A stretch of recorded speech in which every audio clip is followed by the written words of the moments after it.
Are you on edge? We live in challenging, edgy times, so let's lean in.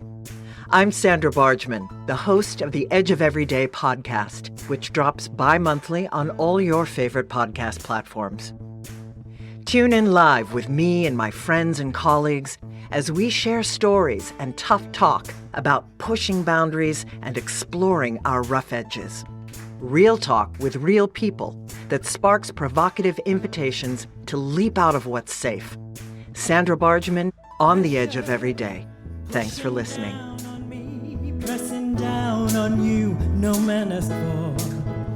Hello, everyone.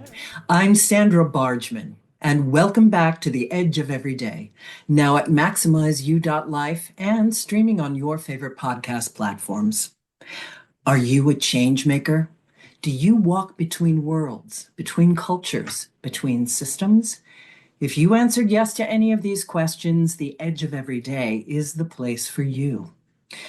In a nutshell, this podcast is about pushing boundaries and exploring rough edges. Through conversations and shared stories with friends and colleagues, it's my hope that we can begin to understand our edges. And what I mean by edges is those places where we are fearful, those places where we are resistant to change, those places where paradox and contradicting identities live in our beliefs and in our understandings, both individually and collectively. We live in edgy, challenging times, and we cannot keep looking away from the ugly, from the difficult, and silence is no longer an option. Life isn't black or white, it's both. And I want to talk about that. I want to face the tension of paradox, and I want to engage in the hard conversations. I want to explore the rough edges between our light-filled brilliance and our dark, shadowy corners. Because the more we recognize our own edges and get real about them, the more we can help others to do the same. And that, I fully believe, can help to change the world. So, thanks again for tuning in. I gotta tell you, folks, hosting this podcast, having these compelling and insightful conversations has been one of the greatest accomplishments and one of the greatest gifts of my life. As you know, if you are a loyal listener, I never have enough time with my guests. I always want more time. I have more questions. It's always a fine line for me between unpacking a topic more deeply or moving on to another bit of information so listeners can get a more expanded introduction to my guests. On occasion, I've brought a guest back for a follow-up conversation, and today's episode is just that. Today, we are live in the hive with our special guest, Kay Louise Aldred, for a follow-up conversation, part 2 of our episode from a couple months ago. There is not a normal human, Somatic Shamanism and Neurodiversity. You can catch that episode, number 26, on all your favorite podcast platforms and at maximizeu.life. I absolutely loved that conversation. We spoke about Kay's book, Somatic Shamanism and Embodied Spirituality, her spiritual journey that led to this wisdom, neurodiversity, and her late life diagnosis of autism, creating safe and intentional spaces. And we had a great laugh over our childhood experience of the theater of church, or shall we say, the Church of Theater. Ever since I discovered her, I have been quite taken with Kay's experience and teachings of embodied spirituality, and in particular, her understanding of the relationship of the nervous system and the healing of trauma to our experience ourselves as divinity, divinity that is our birthright. In these challenging times of spiritual disconnect, collapse, culture, and climate crisis, and the growing mental health issues as a result of all of those challenges, I feel there is no more important work than what Kay is teaching, modeling, and embodying. So without further ado, it is time to introduce our guest. Kay Louise Aldred is a visionary change maker, a teacher, liberation, embodiment, and spirituality-oriented theologian, writer, and published author. She catalyzes individual, institutional, and collective evolution and well-being through education, embodiment, and creative meaning-making strategies via interconnected insights and approaches which combine metacognition, intuition, and instinct. As a trauma-informed mentor and facilitator, Kay offers online and in-person consultancy, training, and resources. She's a prolific writer and is the author of Somatic Shamanism, Your Fleshy Knowing as the Tree of Life, Making Love with the Divine, Sacred, Ecstatic, and Erotic Experiences, Mentorship with Goddess, Growing Sacred Womanhood, and Embodied Education, Creating Safe Space for Learning, Facilitating, and Sharing. All published through Girl God Books. Kay is autistic and passionate about increasing awareness of the strengths of neurodivergence. She is newly named the development lead at Neurodiverse Connection, a neurodivergent-led community interest company set up to improve, support, and outcomes for neurodivergent populations. Welcome, Kay. Thank you, Sandra. I'm delighted to be here. I'm so thrilled. Love it. Oh, I'm so thrilled to have you back, Kay. It's good to see you in the new year. Ooh. And yeah. Did you have a good new year, good holiday? I did, thank you. Yes, we just had quite a considerable snowfall, which is just thawing today. So yeah, it's been uncharacteristically cold for this time of year. But yeah, we had a great break. Thank you. Well, yeah, it's pretty frigid here in New York State. I'm presently upstate, but I just spent the week in New York City and my face froze off. Ah, probably what caused my cold that I'm on the end of now, folks. So if you hear me coughing, you'll know why. So, as you know, as I mentioned, I've had Kay on the show a few months ago, and I always like to share, just in the event that somebody hasn't heard or won't hear that first interview, although I highly recommend it. I'm going to let people know, as I like to that how I know my guests. I know Kay through a mutual colleague and friend, Dr. Lynn Sedgmore, who Kay knows and works with, and whom I've had the pleasure of having on the Edge of Everyday podcast, not once but twice. And I've asked you both of my favorite questions that I ask all of my guests already, but since it was enough time that maybe there might be a different answer, I'll just ask you one. What identity do you lead with? You never know. That's why we love this question. It morphs. It certainly has. And I actually forgot you asked me that. What identity do I lead with? I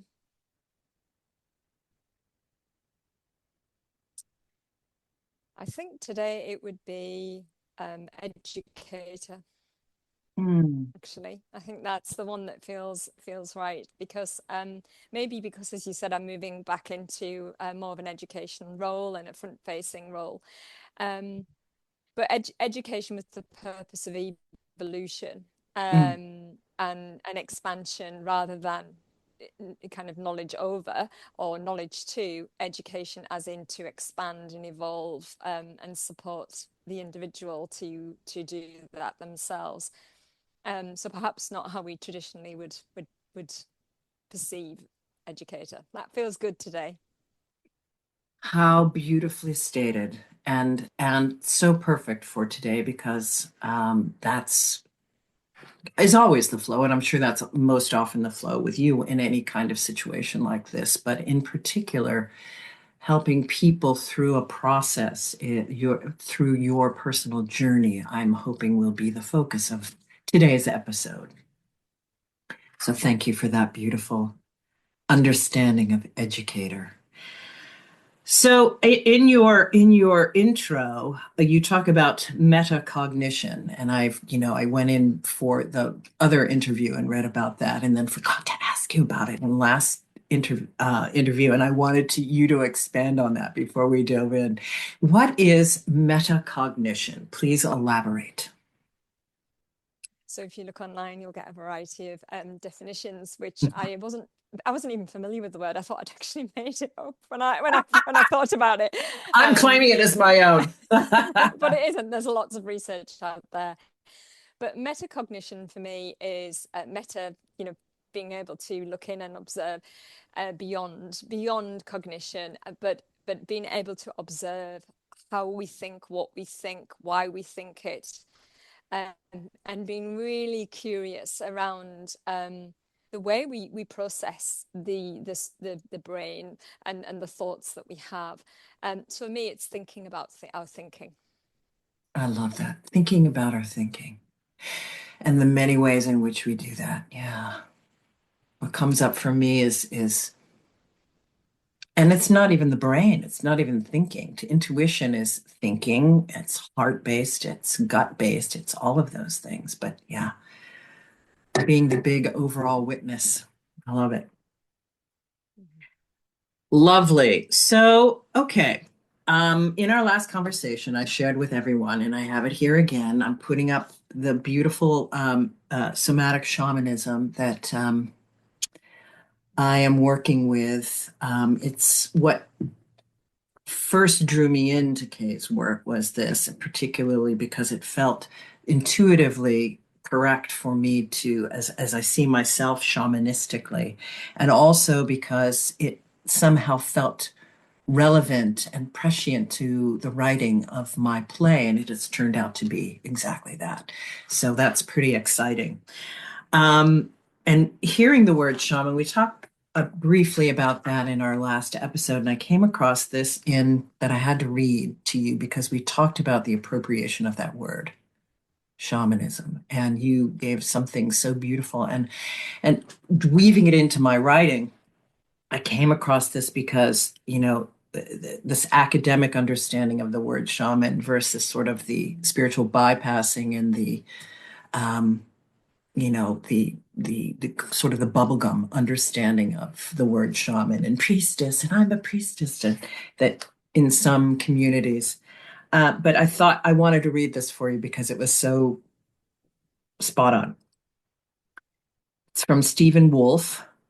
These days, someone seems to have a definition and interpretation of the term shamanism, from the structural anthropologists to the mythologists, to the Jungians, the Freudians, the transpersonal psychotherapists, the process-oriented psychologists, to the New Agers with their psychobabble.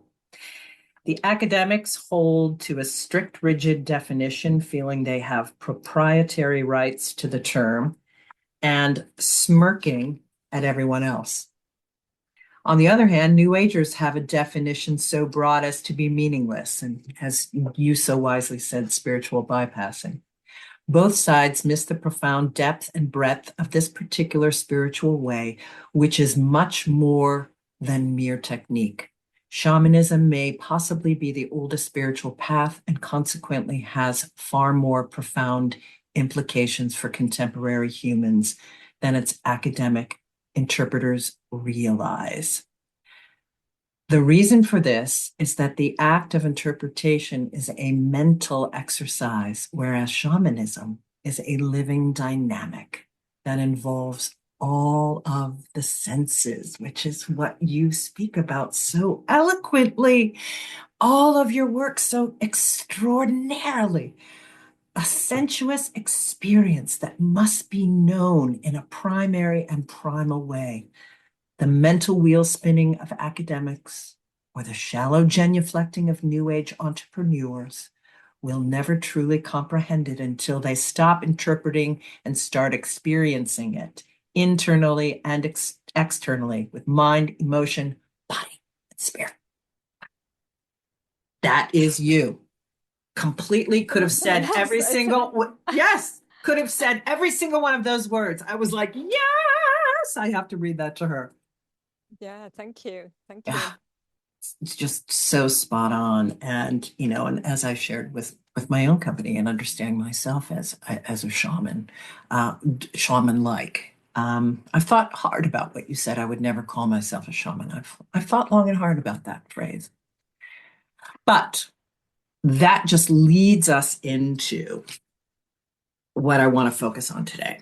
And I've started, Kay has been glorious in sharing Making Love with the Divine, one of her other books, that we only touched upon in our last conversation. And I've gotten through 4 chapters. I decided to stop because I felt like I really wanted to do it with someone. So I stopped myself. But it goes into greater depth and expansion of the understanding of the nervous system as our divine communication center. And I mean, this is the mind exploding understanding that I grasped onto because I was not someone prior to focusing in on your work that really looked at the nervous system and understood it in a way, its relationship to spirituality. And I understand embodied spirituality. So, tell us, expand a little on making love making love with the divine, and how the concept of, and I have some quotes here from the book, but I don't want to read any more quotes. I want to hear it from you. The understanding of the nervous system and healing trauma, and how that is the divine sacred center of our divinity in human form. Absolutely. And this is so perfectly aligned with where I am, because when Making Love with the Divine was published, so it's not quite 2 years ago, the taboo response was phenomenal to it. And I think I wrote it, I published it perhaps at a time where even people who were my allies or I felt were on the journey in the past of me were ready to kind of embrace and be part of, and they weren't, but they are now. And so Making Love with the Divine is really a culmination of my personal journey. It is a direct polemic, or speaking back to the academic theology which I was immersed in, and also is a direct kind of antidote, again I call it, to Genesis as is interpreted through the Christian current Christian church. So it's a culmination, and I mean, at the moment you might meet me again in a decade I've discovered or experienced something else, but it's a repatterning of myself in Eve, and a retelling of Eve's story through my lived experience, but because it's like, oh, that's what Eve did, but then it was made wrong. She ate the apple, as in she consumed the apple, the redness of her flesh, as I see it, and made love with the divine through her embodiment, which I did, and I've came into relationship with Eve in a different way through that. And so the divine, so that's kind of like the book, but the divine nervous system, which is the first chapter, was really born out of my coming out of functional freeze that I'd been in so long, which is fight flight energies, and kind of peak to such a state that you go into this freeze response and you live well. And coming out of that, as I discharged dysregulation out of my body, and also healed, started to release trauma, and came into relationship with my nervous system and the flow of parasympathetic and sympathetic activation, I realized that through that movement, I was embodying the stories of the Bible and of the divine, of God, goddess. And it was like, oh, it's in all in my body. The burning bush is in my body, and so is the still small voice of calm. And I mean, I'm using biblical narrative here because that's what I was brought up with, but it suddenly became the lived experience, which the mystics talk about and some excellent spiritual Christian writers still talk about, but isn't found in the theatre of the church, which I know is what you wanted to Yes, we're going to touch on that too. wanted to go to. Oh I my hope gosh! that gives you a summary. Oh, completely. But for those who are just listening, Kay was breathing in and out, and sort of this, and just for our listeners, just in case somebody's tuning in for the not really focused in and knowledgeable about the nervous system, parasympathetic and sympathetic systems, and how you have woven them like feminine energy and masculine energy. Yes, and we've been taught in the Renaissance of the New Age that the feminine is all about kind of like the parasympathetic, the rest and digest, the nurture. The feminine also has the sympathetic, which is the fight, flight, the fire, the warrioress. In the same way as the masculine that we're taught is the sympathetic activation, the fight, flight, also has parasympathetic, which is again is in that stable mountain protector energy, which the non-verbal that you will have.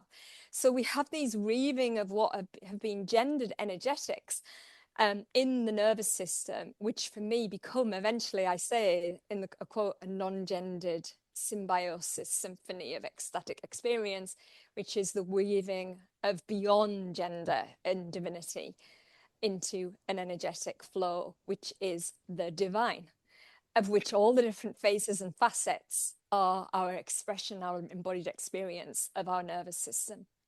It's all with it. For me, it's all now within me. It's not external.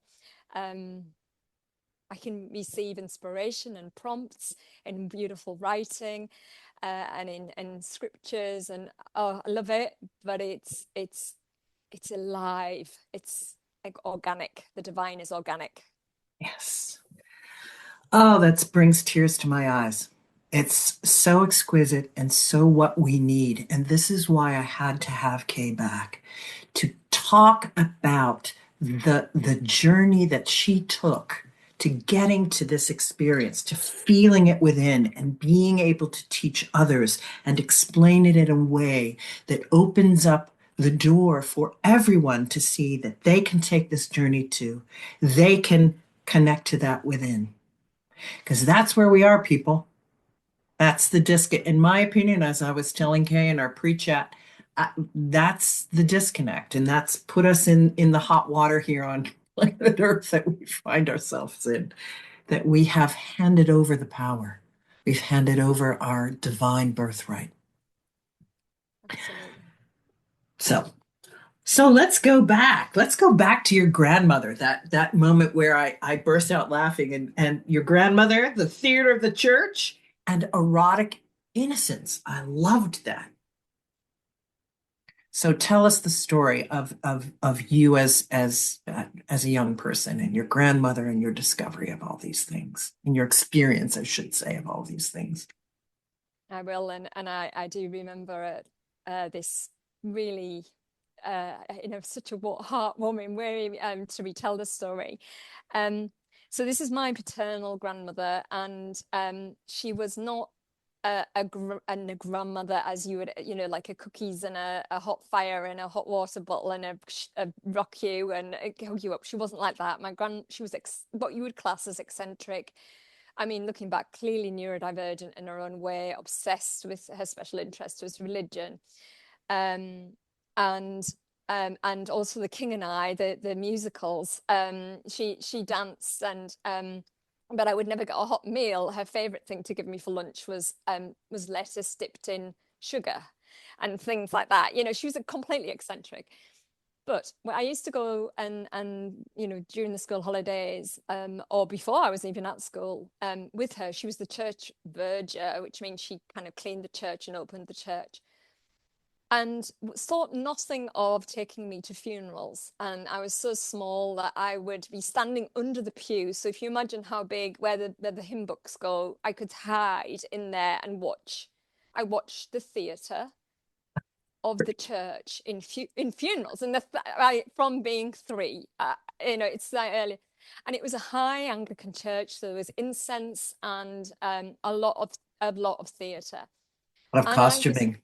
costuming, and I was witnessing grief from a very early age, which was such an important lesson for me in my shamanic journey, because that death was surrounded me from being young, through that, accompanying my grandmother. So she introduced me to the theatre of the church, the enactment, the acting, the positing of the leader and what it meant to be or in my generational upbringing, to be a spiritual leader. And intersected that with the raw grief meant that I had a very embodied experience in this theatre of the church, alongside a completely eccentric feminine archetype. So I remember it fondly, and I also see the impact that the shame aspect of the church had on her. It really tied her mind in knots. And so when I liberated myself from that, I really feel like I liberated her. I feel her presence, her joy, her the ancestral, this is what you were searching for, and it was there in your dancing and in your movement and in your eccentricity, and may that so that it ripples back to her through the realms. Amen. I feel that for her. That's so exquisite. Yes, the ancestors. So many of us women in today's world are feeling our lineage of the women, of the men too, but more poignantly the women, at least for me, their liberation. That's beautiful. And I'm so excited that you were, I mean, excited, that's not the right word. I'm maybe even envious is the right word, that you were allowed to be. I desperately wanted to go to the funerals of people, and when I was a little kid and I wasn't allowed because I was so sensitive. That she was. Meanwhile, as an adult, it was so soul crushing that I couldn't go, that I couldn't see the body because I was seeing the energy, and and my mother years later going, well, we didn't know that, we thought you were too sensitive. We didn't know you would be the kind of person that would really be fine with it. And yeah, I get that. Yeah, and it's interesting. I wasn't allowed to go to her funeral. So that was my Wow. so this is young Kay. And then I went to school, and then I was disconnected, I suppose, from my grandmother and that insight into the church, and brought up in my mother was a scientist and an atheist. And my dad kind of did his church thing on his own time. But when my grandmother died, my dad's grief was so intense, they didn't let me go to her funeral because they thought it was inappropriate, because I would have been too sensitive. Or Right. I think my father didn't want me to see him in that level of grief. So they didn't know I had all that life. Yeah. So And your character had room for it. yeah. And maybe not everyone at that age does, or even at any age, Mm, but you did. mm. Hmm. How did you feel about not being able to go? I was angry Yeah. at the time, but obviously I had enough insight, because I was early teens, I think, to kind of understand that it was my dad. I felt it was okay because I'd had that request from my father, so I honored it. Mm. But it didn't make any sense to me because I was old enough to go, you know. Yeah. Um, yeah. Well, there's a lot of questions in there, but I want to keep moving due Yes. to time. So yes, your dad. So then when did you decide? I know you moved into all things religious and part of your church, and you went to seminary. So you and you said on the last episode that you popped out of the womb with a spiritual understanding in your antenna and, huge curiosity about the spiritual journey. So what got you to the church and seminary? I mean, So obviously your family, but seminary is a whole different ballgame. yeah, the kind of pursuing the ordination process came later in my life, but certainly religion, obviously my grandmother was the foundational part of that religious, not spiritual, religious journey. And then I was in the church and became a head chorister. So it's late 10 up through teenage years, and then hit teenage years and moved into academic study of religion and theology. And did a degree in theology. And then when I graduated, so I'm 21, the decision was, do I then go forward for ordination at that point? And I felt 21 was a bit young, so I trained to be a teacher and taught religious education in school. Then I had children. Then I went back and did an MA in theology after my third child was born. And at that point, I felt, again, I wasn't quite ready. And the pursuing ordination happened after a lot of trauma and like difficult life experience. Can you share anything about that? Yeah, a divorce. Mm. Like both of my parents died when they were young. Chronic Oh, illness. And then remembering difficult trauma from my childhood, so abusive situations as well. And so it was like, then I had an opening, and I was like, right, now I feel like I'm ready to go forward into ordination. So at this point I'm kind of in my early 40s actually. And and then secretly, at the same time as going forward for ordination training, I was also, I can say this now, I was also training shamanically. So I I was love taking this. I like secretly. Ooh. secretly, I can say this now. It's like I was testing two paths simultaneously. Um, and yeah, I was booted off ordination training at the discernment stage because I was, well, there was a lot of reasons, but one of them was I was a divorcee, and the second one was that I didn't meet the criteria for discernment of calling because I hadn't fallen to my knees and like had that typical, yeah, like, Bow down to the patriarchal system of religion. yes, I didn't meet that. I was like, no, it's within me. It comes in and out and through me, the spiritual calling, and they just didn't have that language system. And but Oh, I what a really believed heretic you were. well, Love the it. I have written about the ordination kind of interviewer who came to the house and asked very inappropriate questions, like about my daughters, whether she had boyfriends. They didn't ask about the teenage sons. Oh, it was horrific. I've written about it. Oh my Lord. Yeah, yeah. Um, So you turned your back on it. well, I was booted out, and it was the best thing that could have happened because there was no way I was going to let go of that. Yeah. It was so kind of connected me, what I thought, to my lineage and my ancestry, and I was conditioned in the patriarchal church. Yeah. But my body was moving with shamanic Yes. medicine, and so my body was there, but my mind couldn't let go of the system. Mm, So when mm, that cut the cord I woke to the oppression of women within the church at such a deep mm. level through that experience and the conditioning. Yeah. I have to say, I so respect that you continue to weave your theology throughout all of your shamanistic understanding. That's really, I do too. Whenever I write or I'm probably less connected. No, not probably. Most definitely less connected to my religious trainings, but than you.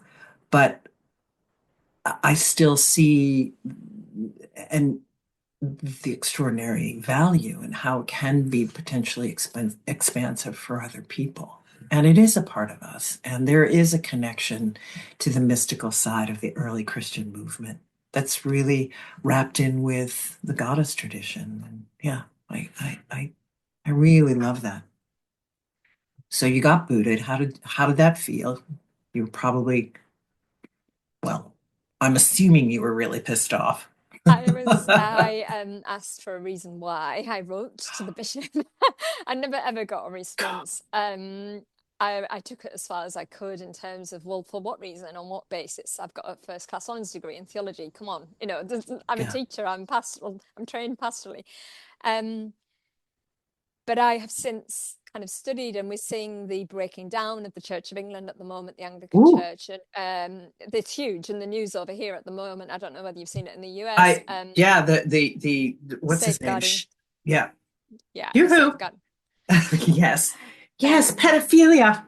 Really? Get out of here. Pedophilia in the it, church? Get out. I've never, no, I'm obviously being wickedly sarcastic. Just unbelievable. Yeah, it's breaking. I did read about it actually after our last, you mentioned it in our last episode. Wow. it's quite significant, and Mm, I think it, if they'd enrolled people into ordination, like me, we would have probably not lasted into through the second or third round of training, because we would have been asking these questions. right. Um, Inability and to deal with the shadow. yeah, absolutely, and just deal with that basic procedure. Yeah, you like the truth of Safeguarding. the situation. Yeah, yoo-hoo. Yeah. Safeguarding. Yeah. So I wouldn't have Wow. lasted anyway, but it was the best thing for them to reject me once and for all, and so publicly, because then I could actually properly deconstruct the control aspect of the church over me and differentiate what theology felt embodied, true, and Mm, of the Christ energy, which is of love and heart, and what was control, and which theologies are of control, of which the fall and Genesis, and how the narrative of the fall is. It's a that disconnect of the embodied, the shamefulness of embodiment through that story of Genesis is at the root of every problem everything. that we have. Say that again. Please say that again. I'll try to. The Genesis and the disconnect of divinity from the body, not even sex here, the bodily needs, is at the root of ecocide, genocide, the logical supremacy of the mind over embodied gnosis and knowledge. It's just the problem. Amen. Bam. Mic drop. Yeah, it is. Um, so just how did you discover looking at time? Wanting to unpack more of that, but looking at time onward on your journey. How did you connect with the energy work and shamanism while you were doing all of this? What was that story? How did you kind of bump into that? That was to try and recover from chronic illness and Ah, of course, trauma. yeah. So I was doing trauma work, I was doing nervous system work, good quality nervous system work. Irene Lyon, yes, my Yes. mentor, and teacher, and also exploring spirituality from an energetic perspective and journeying in traditional shamanic journeying, which was very much up and out and through consciousness only. So I trained that way, 4 winds, and then came down and in and through the body, which is somatic Yeah. shamanism, which is then marries the nervous system work and the shamanism work, and that's where I became. But it's what for me is the true story of resurrection. It's like coming alive again from being functionally frozen and dead to self, to mind only dominance. And it was like because I retell the Easter story in that way, and then I came alive in my whole self. And so theological language is very useful, that the stories are useful from an embodied perspective. And making love with the divine was part of my journey of kind of deconstructing faith and finding faith and finding other women and going, hang on, we don't need a church, we don't need to buy anything. In our mundane lived experience of just being human is the true wealth of our spirituality, because I believe it should be accessible for everyone. I don't believe that anybody should have to pay for their spirituality.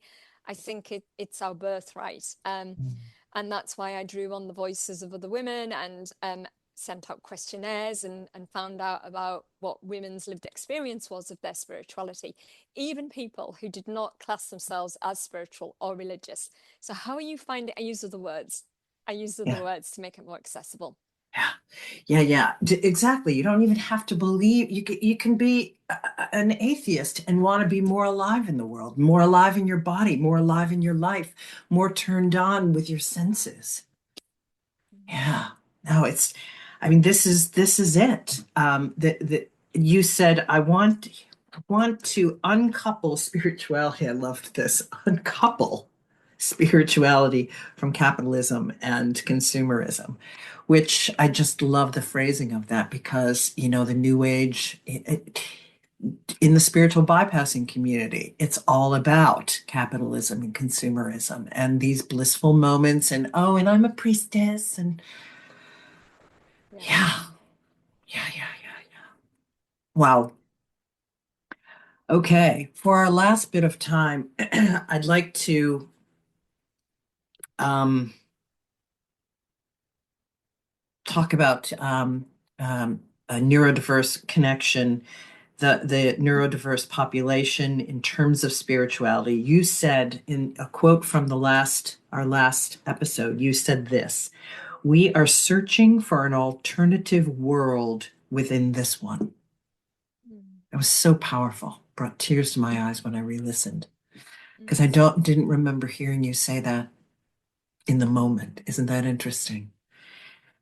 Spiritual abuse in the community, and this goes hand in hand with the understanding of handing over your spiritual power, forgetting that it's within you, handing it over to the church, to your guru, to your self-help mentor, which is not to say you shouldn't be mentored and taught by and be turned on by that, but there's abuse and manipulation, and in particular with this community that I want to bring to light, not only for neurodiverse people but for everyone.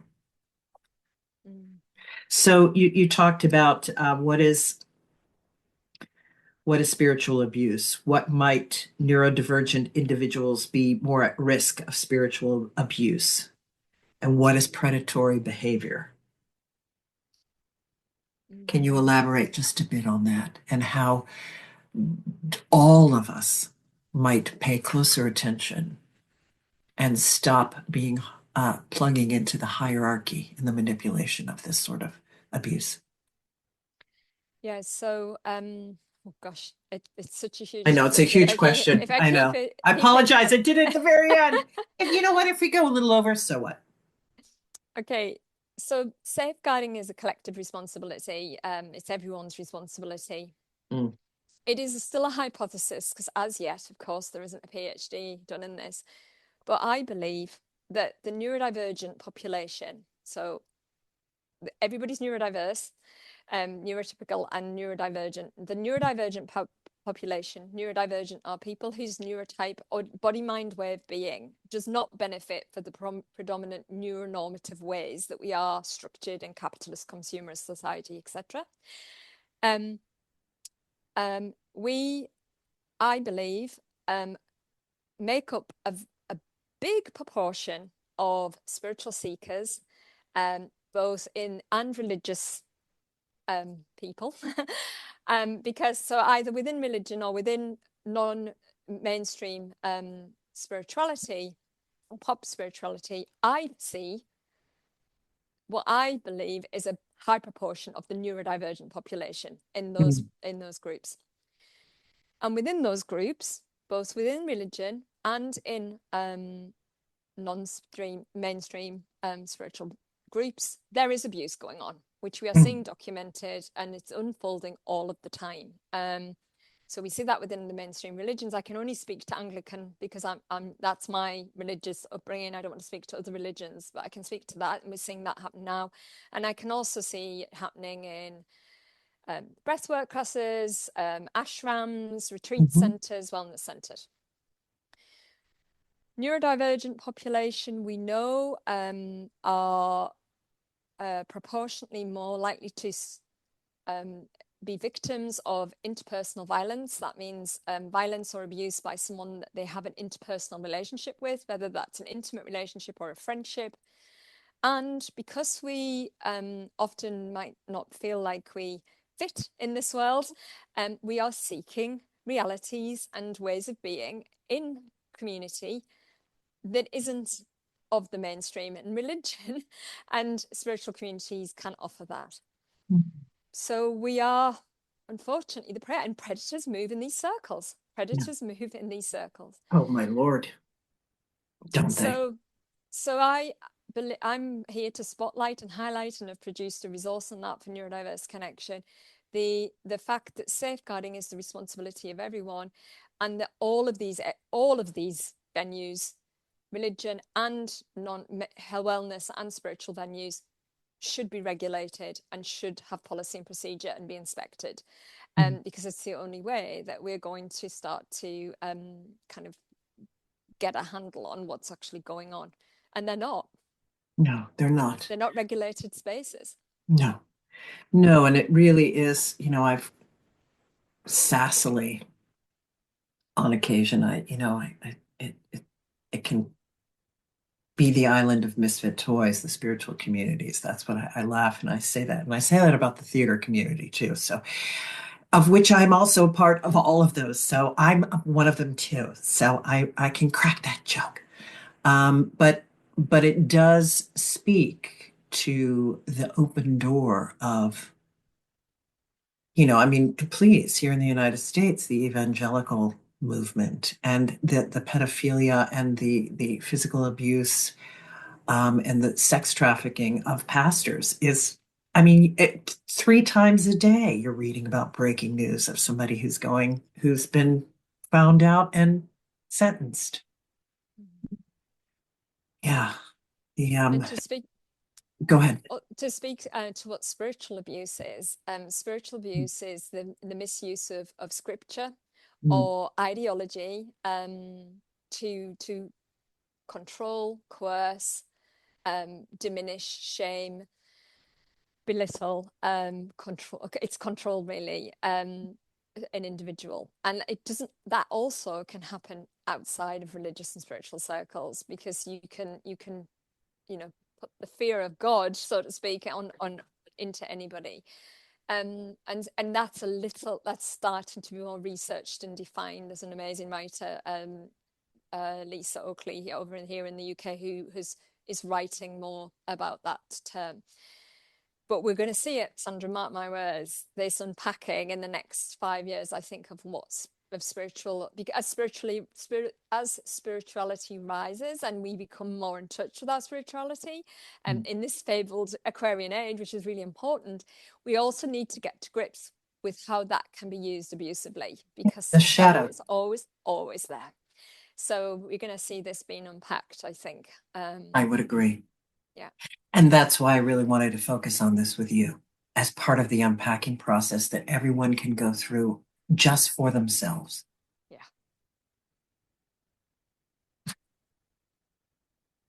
Oh, my Kay, thank you. Thank you so, so much for sharing your journey. Wow. What to say to top that? That's. Is there one last bow that you want to put on to all of that for our listeners before we sign off?